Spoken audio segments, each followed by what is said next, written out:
Daf Yomi, Tractate, Bava Batra, 163a. Kuf Samach Gimel Amid Aleph, with the words Hein Va'aviran o Dilma Hein Velo Aviran. Does this refer to the size of lines with the space between the lines added, or perhaps it is referring to lines of writing themselves without their spaces?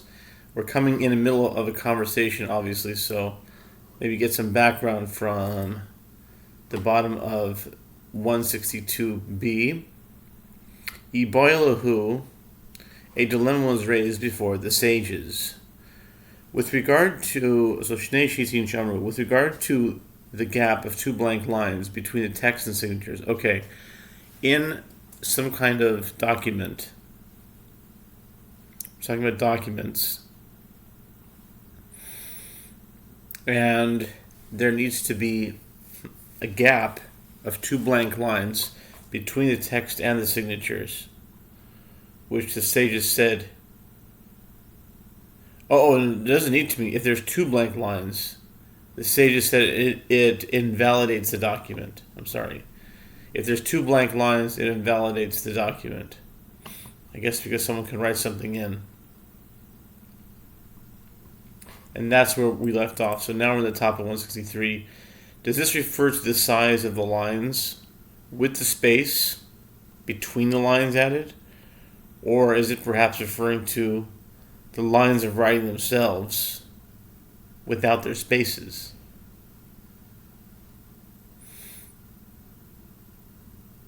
I think that a line includes the space. So, when you say a line of text, it goes without saying that there's going to be spaces. That's what I would say. So, of course, it includes their spaces. Without a space, it's not a line. But anyway, they're asking that.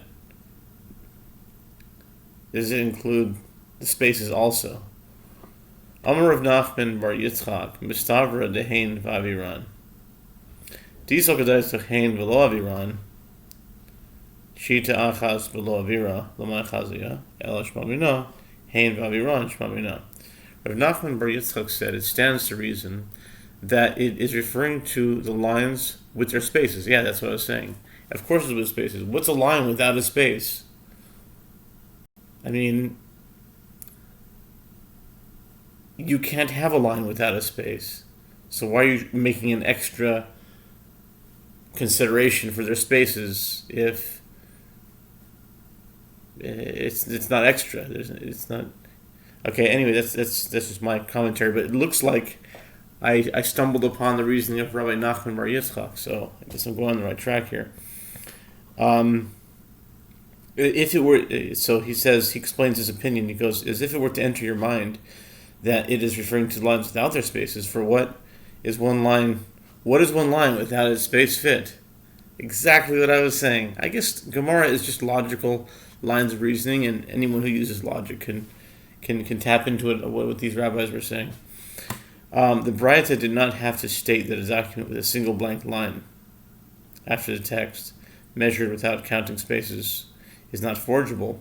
This is obvious. Rather, one may conclude from this claim that the reference is to two lines with their spaces. The Gemara conclude from this claim that it is so. Rabbi Shabtai, this is interesting. This is a really cool connection. But Bob Dylan's Hebrew name is Shabtai. And we were talking about Bob Dylan last night. And in this daf, it's Rabbi Shabtai. Bob Dylan. Rabbi Shabtai. Bob. Rabbi Shabtai Amar Mishmei Dechizkiyo Shnei Shiten Shamru B'chsav Yedei Eidim V'leikos V'di Sofer Amai Taimo Nichol Mezayif Lavin Legam Desafra Zene Mezayif. Rabbi Shabtai says, in the name of Chizkiah, with regard to the gap of two blank lines between the text and the signatures, which the sages said invalidates the document. The lines are measured by the handwriting of witnesses, and not by the handwriting of a scribe, who is presumably skilled enough to write in a smaller script. What is the reason for this? Anyone who forges a document, adding additional lines to the document, would not go to a scribe and ask him to forge it. He would execute the forgery himself, or have another unscrupulous person who is not a professional scribe forge it. Or he'd have a professional con artist scribe. But then again, he wouldn't be called a scribe or whatever. Anyway, therefore, or if it was a scribe who went evil, who went bad. Anyway, therefore, in order to present a concern for possible forgery, a document must have 2 blank lines that are measured by the handwriting of an ordinary person, such as one of the witnesses. V'chama Amar Rabbi Yisrael ben Elazar kikoin lecha ze al gabe ze al makasav shnei shitin v'al avirin. The Gemara has established that the width of the gap required to invalidate the document is 2 lines with interlinear space. The Gemara clarifies in how much interlinear space is necessary to invalidate the document. Excuse me. Rabbi Yitzchak ben Elazar says, for example, enough to write the Hebrew word lech, and then, it's lech lecha. Okay. In the actual text here, it said lecha, but I should have guessed it. Lech and then lecha. Lech lecha. This word, then the Hebrew word lecha, word on top of that one. These 2 words each consist of 2 letters, lamed and a final chaf. The former has a projection that fully occupies the interlinear space above it, and the latter has a projection that fully occupies the interlinear space below it. Writing these words one under the other then would require an additional interlinear space above and below both lines. The Gemara concludes, apparently, Rav Yitzchak ben Elazar maintains that the empty space required to invalidate the document is the width of 2 written lines with 4 interlinear spaces. Rabbi Chia bar Ami mishmei de'ula omal kegoin lamed milamala v'chaf milamata al makasoval shnei shitin u'shloish avirin.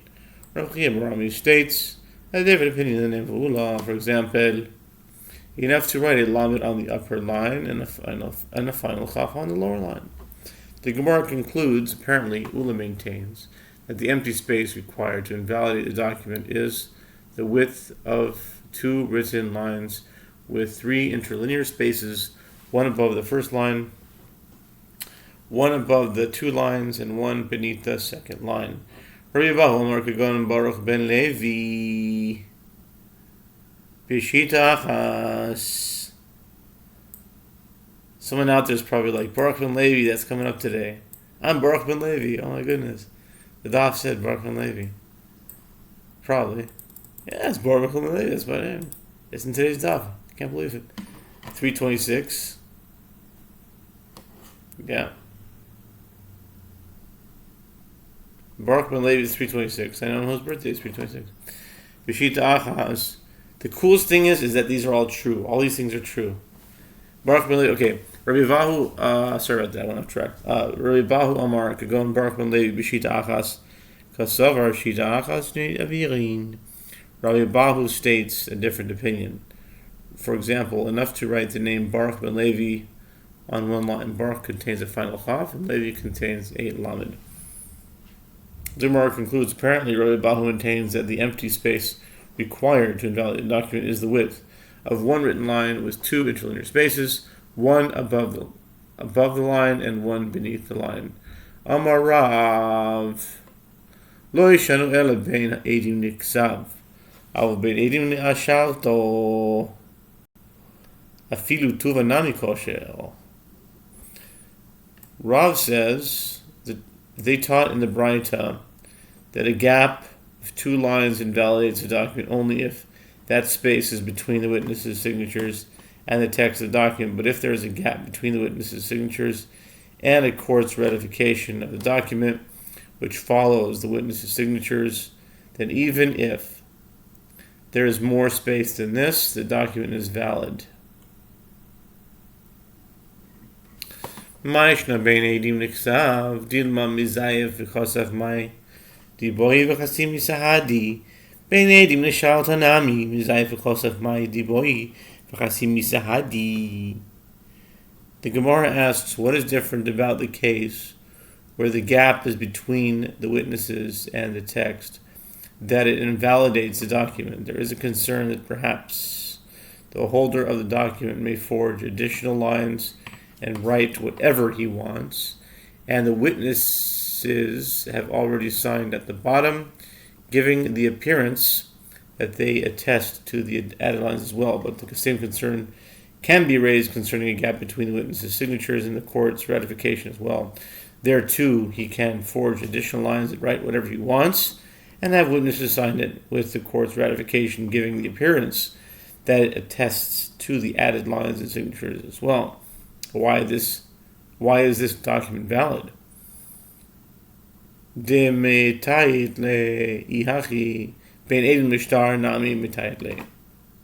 Gemara explains, when is a gap between the witnesses' signatures and the court's ratification not problematic according to Rav?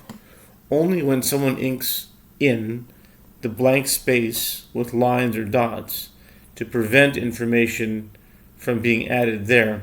The Gemara asks, if so, the gap between the witnesses' signatures and the text of the document should also be made irrelevant in this manner. Let the scribe ink in miatet, the blank space. Why then was it taught categorically that the witnesses must sign within 2 lines of the text? Amri Sahadi Atiuta Hu Tichasimi Bein Eidim La Shauto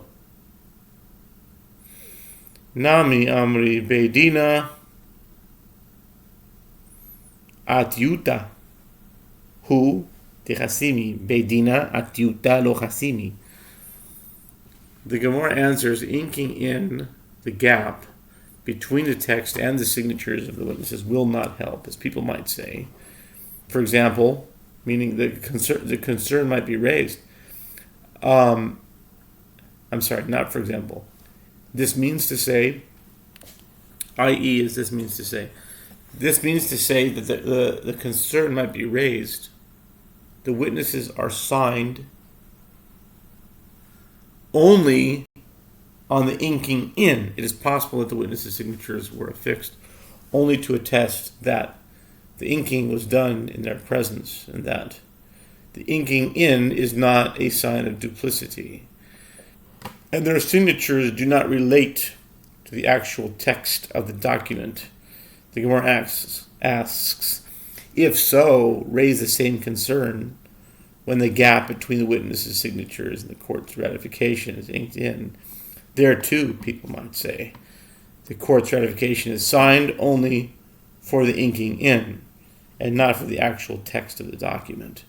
The Gemara answers, a court does not sign on mere inking in.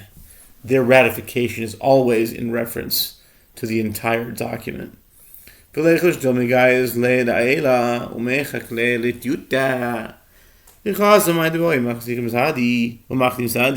Amrav Shtarabahu Ve'ede'al Kasher.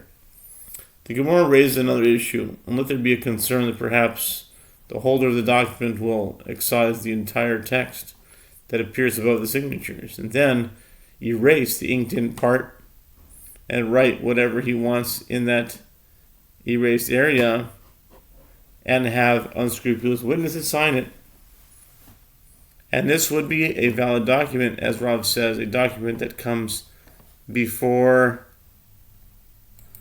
the court for ratification, in which its content and the signatures of its witnesses are both written over an erasure is invalid. The court ratification would then be assumed to be referring to this new forged document.